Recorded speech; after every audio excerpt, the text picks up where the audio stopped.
Era embriagante o vinho que Jesus fez em Caná? No vídeo de hoje, um texto de Donald Stempes, publicado no jornal O Mensageiro da Paz em agosto de 1984. Seja bem-vindo ao Diário Pentecostal Historiando, análise histórica e crítica sobre o movimento pentecostal brasileiro. Se inscreva no canal e siga nossas redes sociais. O povo que não conhece a sua história está condenado a repeti-la. No primeiro artigo da série, tratamos do uso do vinho pelos judeus nos tempos bíblicos. E, como vimos, não era o mesmo de hoje. A maioria dos vinhos de então era suco de uva não fermentado, concentrado em forma de xarope ou pasta e depois diluído numa solução de água de até 20:1. Ademais, conforme acentuamos, o vinho comum não misturado com água e considerado também bebida forte, era ingerido apenas por ímpios, execrado pela sociedade judaica e não podia ser abençoado pelos rabis. Neste artigo, iremos tecer considerações sobre o vinho feito por Jesus nas bodas de Caná. Investiguemos os fatos e vejamos quais poderiam ser as 3 opções do Divino Mestre. Primeira, Jesus poderia ter feito vinho totalmente fermentado, chamado bebida forte. No Antigo Testamento, a palavra hebraica para bebida forte é shakar, que significa não misturado, ou seja, sem mistura de água. O equivalente para esta palavra do Novo Testamento grego é siqueira. Porém, não é admissível que ele tenha feito bebida forte, se bem que podia se quisesse. Chegamos a esta conclusão por 3 razões. Primeira razão. À luz de passagens como Abacuque 21 e 15, qualquer pessoa que servir ao seu próximo, vinho que leve à embriaguez será amaldiçoada. Também em Provérbios 23, 31, a palavra de Deus diz que não devemos nem olhar para o vinho quando ele se mostrar vermelho e brilhar no copo, isto é, quando estiver fermentado. Ver também as passagens de Isaías 28 e 7, Amós 2, do 8 e 12, Amós 4 e 1, Amós 6 e 6, Números 6, do 1 ao 5, Levítico 10, do 8 ao 11, Provérbios 31, do 4 ao 7, Deuteronômio 21 e 20, Romanos 14, do 13 ao 21. A segunda razão que nos leva a crer que o vinho feito por Jesus não era fermentado é porque o costume na Palestina era sempre o de misturar bebida com água, uma porção de vinho por pelo menos 3 de água. Esta era a única maneira aceitável de se beber vinho entre os judeus naqueles tempos. Além disso, Jesus não iria contrariar o costume estabelecido entre seus patrícios piedosos.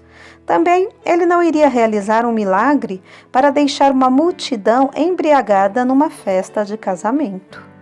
A terceira razão é que beber vinho sem mistura de água, sob o ponto de vista judaico, era prática pagã ou gentílica.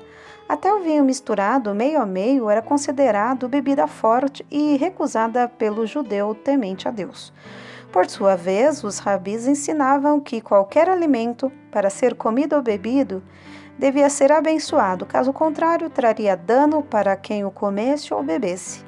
Eles sabiam que somente o vinho devidamente misturado com água é que se tornaria apropriado para o consumo. Os rabis exigiam a mistura de uma porção mínima de vinho por 3 de água. Outros rabis exigiam mais, até a razão de 1 por 10. Assim, se Cristo tivesse feito um vinho fermentado, a chamada bebida forte teria ido de encontro à cultura e práticas judaicas de seus dias, que só admitia vinho misturado com água e, por conseguinte, só os gentios poderiam bebê-lo, pois não poderia ser aceito pelos participantes daquele casamento que exigiriam uma bebida abençoada. A segunda opção de Jesus seria fazer vinho misturado com água. Ótinos no grego. Os rabis ensinavam que só o vinho misturado com água poderia ser abençoado. Somente assim seria aceito socialmente. 3. Cristo também poderia ter feito suco de uva sem fermentação e sem ser diluído em água. Cremos que foi exatamente isso que ele fez. Desta forma, ele estaria produzindo um vinho não embriagador, eliminando assim o problema da primeira opção.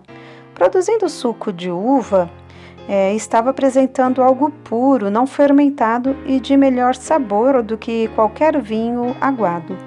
Esta interpretação está mais em harmonia com João 2:10, que diz que o chefe dos serventes, o mestre-sala, ficou admirado com a boa qualidade do vinho que acabara de experimentar.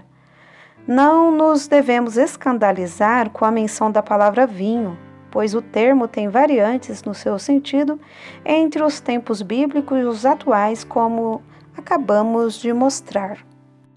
Assim, cremos que a melhor opção de Cristo seria ter feito suco de uva puro, não fermentado, porque tem ótimo sabor, é inócuo e está em plena harmonia com a palavra de Deus e com os costumes judaicos da época. Portanto, não podemos admitir que Jesus tenha produzido vinho fermentado nas bodas de Caná, porque o Divino Mestre não justificaria a prática pecaminosa de bebidas alcoólicas na época atual. Os crentes não devem beber vinho, seja de alto ou baixo teor alcoólico. Ora, o uso de bebida forte só resulta em males de toda espécie e Jesus jamais está num negócio desses. O próximo artigo tratará da questão: podem os pastores, obreiros e líderes em geral beber vinho ou qualquer outra bebida alcoólica? Examinaremos o que a Bíblia diz sobre os padrões de Deus a esse respeito.